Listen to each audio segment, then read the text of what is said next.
My latest project gives me a good opportunity to show you yet another way to create a neat stockinette trim. Here I am applying it to a tuck stitch project which has been carefully knitted to leave a complete column of stitches at the edge. But this trim has many uses. It may require slight adjustments of stitch size or pace of hanging for other projects based on the fabric characteristics, but it works. Okay, let's wrap 7 needles. 1, 2, 3, 4, 5, 6, 7, and knit a few rows of waste yarn just to get started.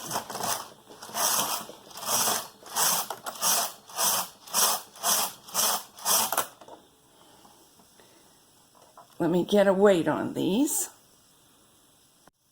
Starting at the center back, push the tool through the fabric right next to the very edge column of stitches. I want to hang that position on the center needle, and I'm going to go ahead and pull all the needles out to knit back from hold just because it's easier. Also, I need to change to the main yarn. Let's do that. Main yarn is inserted, carriage is set to the main stitch size, knit 2 rows.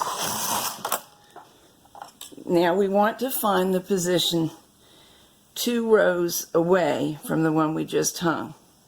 That's 1 row, that's 2 rows.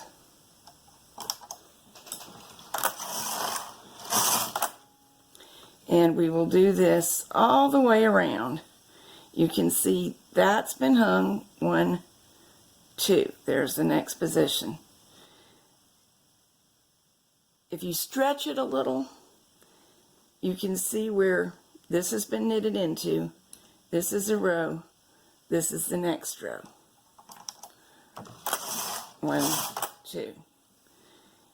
It gets pretty fast if you get used to it. Go slowly at first, peering at every 2-row section to make certain of yourself, and then you can start to go faster.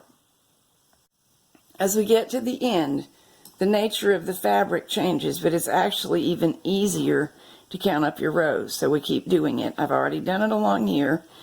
This looks different because we kept changing the number of stitches in use on this pattern, so they're starting to get to be bigger stitches, and that's really easy to count. We knitted into this 1, 2 rows.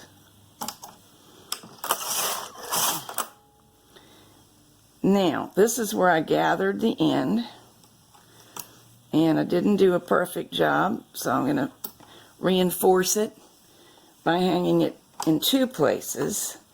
And now instead of 2 rows, we're going to need extra rows to get around the corner. 6 usually does it. That's at one end. At the other end, we will make a buttonhole. Now we resume knitting.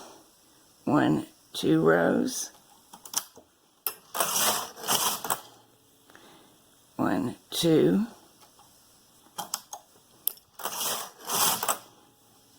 1, 2.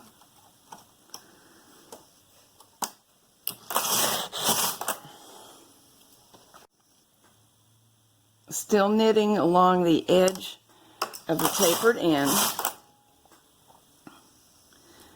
Now I'm about to go around the neck edge. This is the narrow edge on this particular pattern. This same trim could be used to draw it in if need be.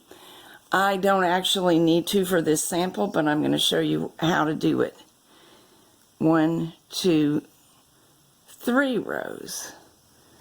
We'll keep doing the same thing, but we're counting off 1, 2, 3 rows on the neck edge and only knitting 2 rows. So obviously that's going to draw in the neck edge.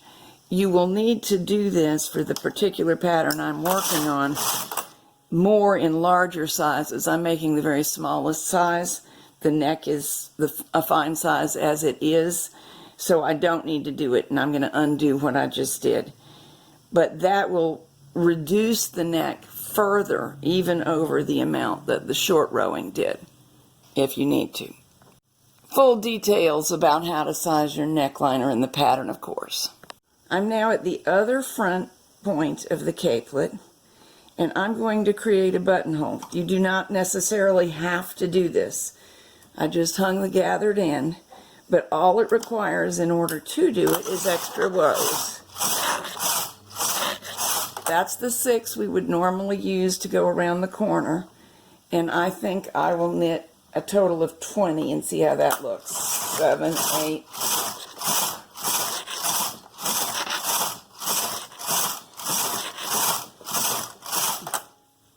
And I can actually see how large is that.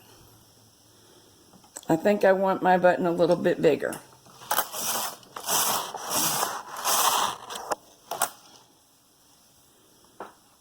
There's our buttonhole. So I'll hang the same area again,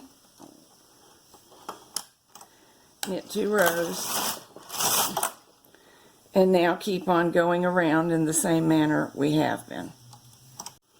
I'm a little bit past the buttonhole now so you can see it. It's really a button loop. Now I still have my gathering yarn attached, the one that I drew these stitches in with, and it's not knotted off. And this is the way that I think would be nicest to tidy up the end and reinforce it.